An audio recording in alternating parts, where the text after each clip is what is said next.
mengendalikan kondisi apabila terjadi gangguan di dalam pembelajaran.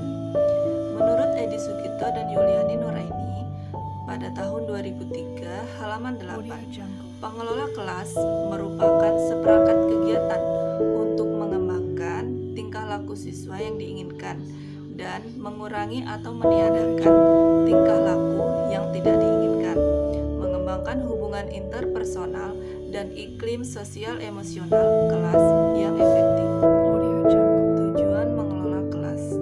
Secara umum, tujuan mengelola kelas ialah untuk mempertahankan organisasi kelas yang lebih efektif. Secara khusus, pengelola kelas bertujuan untuk 1. Menciptakan dan memelihara kondisi belajar yang optimal.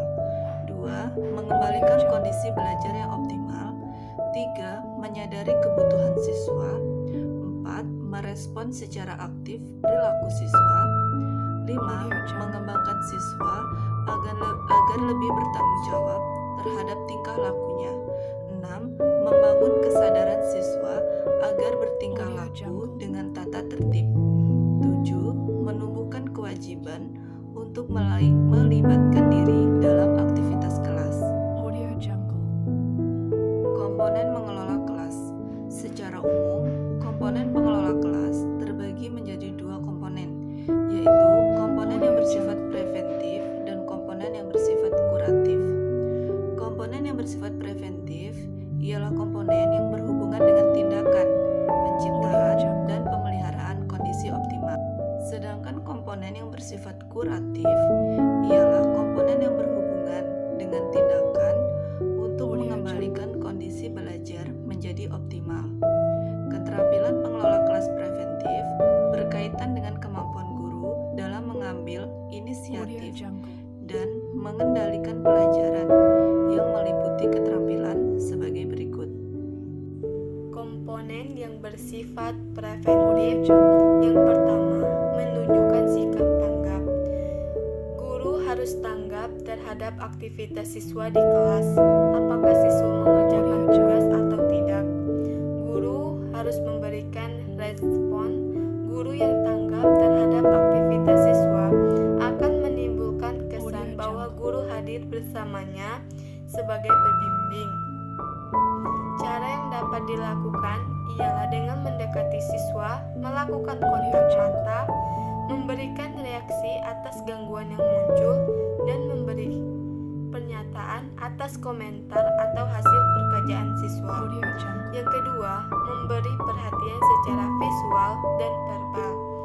Perhatian secara visual bisa dalam bentuk pengalihan pandangan atau gerak fisik, sedangkan perhatian secara verbal bisa dalam bentuk perhatian dan komentar.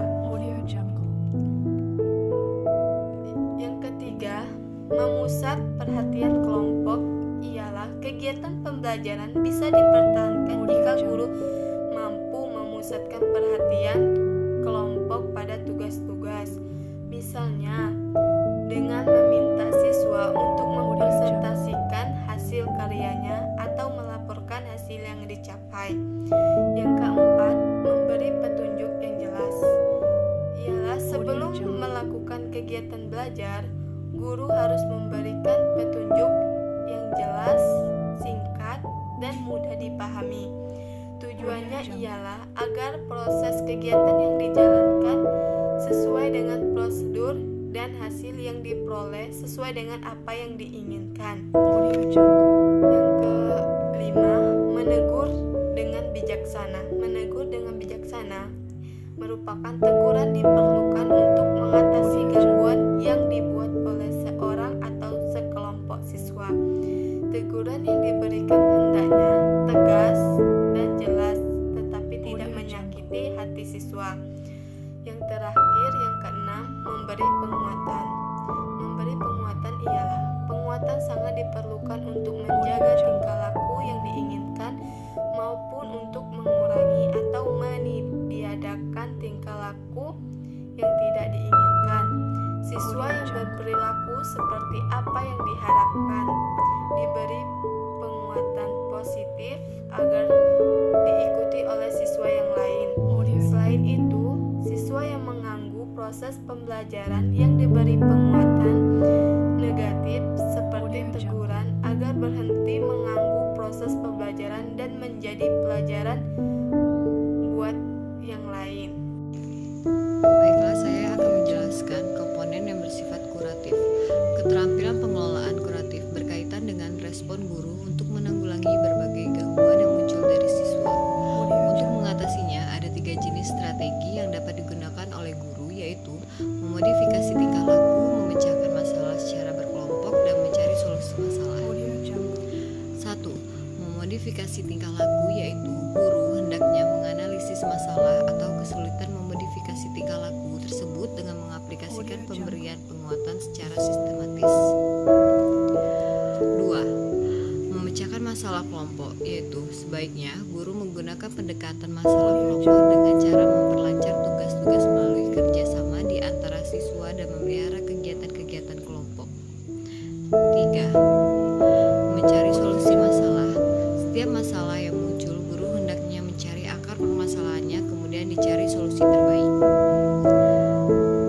Lalu, hal-hal yang harus dihindari pada saat mengelola kelas. 1. Campur tangan berlebihan. Campur tangan yang berlebihan hanya menimbulkan kesan bahwa yang diberikan bukan perhatian simpatik, melainkan keinginan untuk berkehendak sesuka hati. 2. Penghentian tanpa alasan. Penghentian atau semacam kesenyapan tanpa alasan mengindikasi bahwa guru sedang kehabisan ajaran. 3. Ketidakpastian dalam pengelolaan kelas dalam memulai dan mengakhiri pelajaran dapat mengganggu kelancaran pembelajaran. Ketidakpastian mulai dan mengakhiri pembelajaran dapat menimbulkan tumpang tindih dalam materi pelajaran. 4. Ketidakdisiplinan dalam pengelolaan waktu perlu dihindari karena dapat mengakibatkan proses pembelajaran tidak sesuai dengan target. Ketidakdisiplinan dapat menyebabkan terjadinya penyimpangan proses pembelajaran. Prinsip-prinsip pengelolaan kelas. 1. Kehangatan dan antusiasme. 2. Menghadirkan tantangan. 3. Membuat variasi pengajaran. 4. Keulesan tingkah laku guru. 5. Memberikan penekanan pada hal-hal positif. 6. Penanaman nilai disiplin.